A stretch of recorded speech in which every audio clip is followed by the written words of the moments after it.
है प्रतिरोध किन किन बातों पर निर्भर करता है।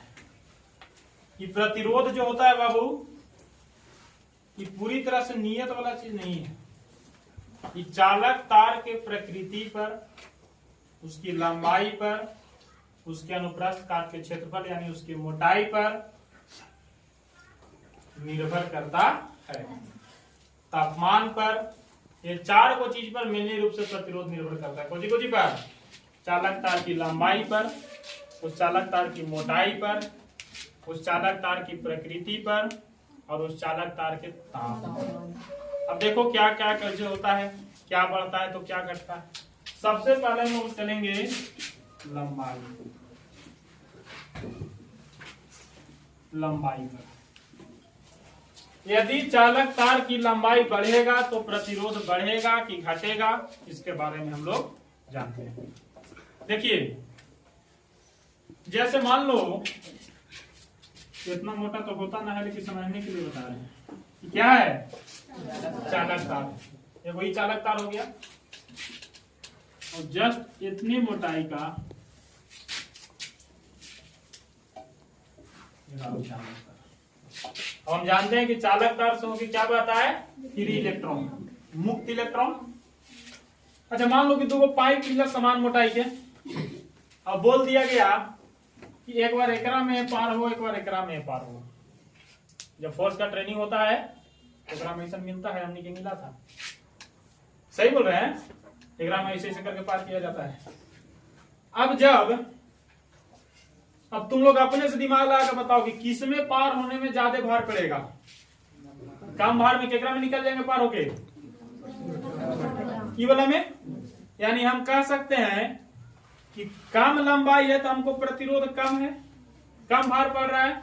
ज्यादा लंबाई हो रहा है तो ज्यादा भार, मतलब एकरा में ज्यादा रुकावट हो रहा है तब ना ज्यादा भार पड़ रहा है, इसमें कम रुकावट हो रहा है तब ना कम भार पड़ रहा है। ठीक उसी प्रकार जब इलेक्ट्रॉन बढ़ता है बाबू, तो जेकरा में लंबाई ज्यादा होता है ओकरा में ज्यादा रुकावट होता है, और जेकरा में लंबाई कम होता है उसमें कम। यानी हम कह सकते हैं यदि चालक तार की लंबाई बढ़ता है तो उसका प्रतिरोध भी क्या होता है? बढ़ता है। यानी किसी चालक तार का प्रतिरोध उसके लंबाई से क्या होगा? समानुपाती होगा। तब न लंबाई बढ़ेगा तो प्रतिरोध भी बढ़ेगा, लंबाई कमेगा तो प्रतिरोध भी। जैसे एकरा में यदि हमको पार वाला बोल दिया जाए तो एकरा में पार होने में कम कष्ट होगा एक तुलना में। यदि ये गोदाम इतना छोटे हुए हैं आओ छोटे हुए ऐसा कि आओ आसानी से पार हो जाएंगे, तुरंत निकल जाएंगे, नहीं निकल जाएंगे। यानी किसी चालक तार का प्रतिरोध उसकी लंबाई के क्या होता है? समानुपाती होता है। यदि आप लंबाई को बढ़ाते हैं तो प्रतिरोध का मान भी बढ़ता है, और यदि लंबाई को घटाते हैं तो प्रतिरोध का मान भी घटता है। दूसरा, अनुप्रस्थ काट का क्षेत्रफल।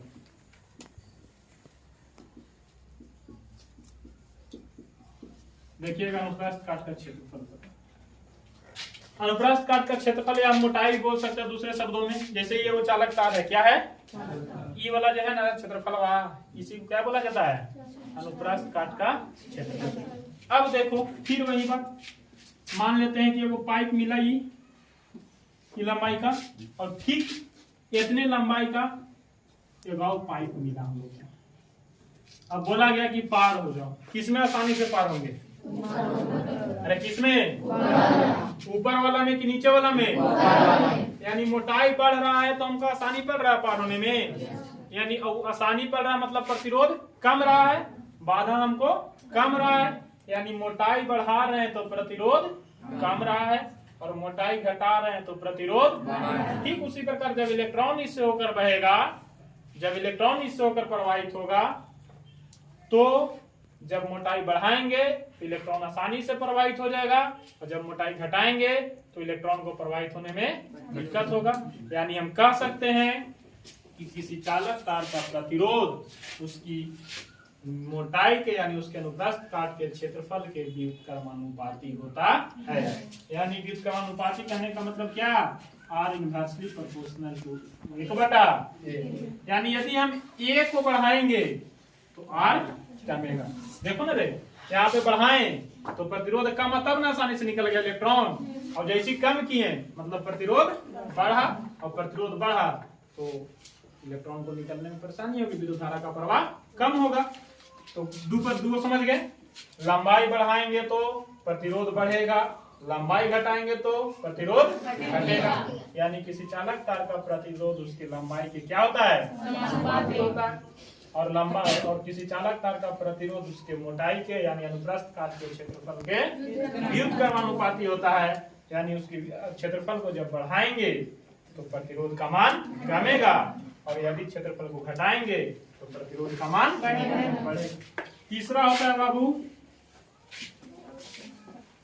तीसरा होता है तापमान। सुनो ध्यान से,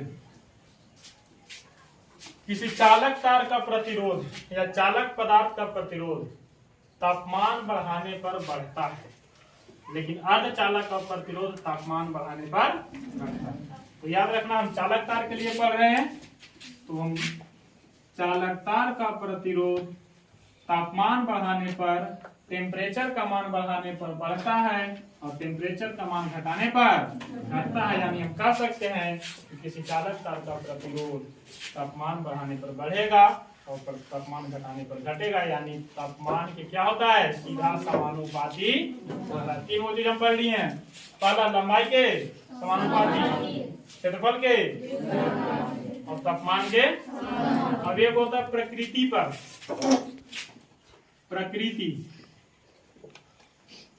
अलग अलग चालक पदार्थ का प्रतिरोध अलग अलग होता है। जैसे तांबा हो गया, चांदी हो गया, इन लोगों का प्रकृति ही अलग, यानी कि किसी चालक तार का यदि प्रकृति अलग अलग है तो उसका प्रतिरोध भी क्या होगा, अलग अलग होगा। अब देखो यहां से आर डायरेक्टली प्रोपोर्शनल कितना लिखा है हम, लिखिएगा। देखो यहाँ आर डायरेक्टली प्रोपोर्शनल क्या होता है, एल, यानी आर डायरेक्टली प्रोपोर्शनल है, इसको समीकरण नंबर 1। और दूसरा आर डायरेक्टली प्रोपोर्शनल 1/a बोल सकते हैं इसको हम। देखो एक बात ध्यान से सुनो, यदि हमको इसको डायरेक्टली प्रोपोर्शनल में बोलना है समानुपाती में तो पूरा बोलेंगे 1/a, और यदि व्युत्क्रमानुपाती बोलना है तो खाली बोलेंगे a। आर समानुपाती एल, आर व्युत्क्रमानुपाती 1/a, आर व्युत्क्रमानुपाती a। समीकरण 1 एवं 2 से जब हम चलेंगे बाबू, समीकरण 1 तथा 2 से हो जाएगा R directly proportional to L गुने 1/a, होगा कि नहीं होगा।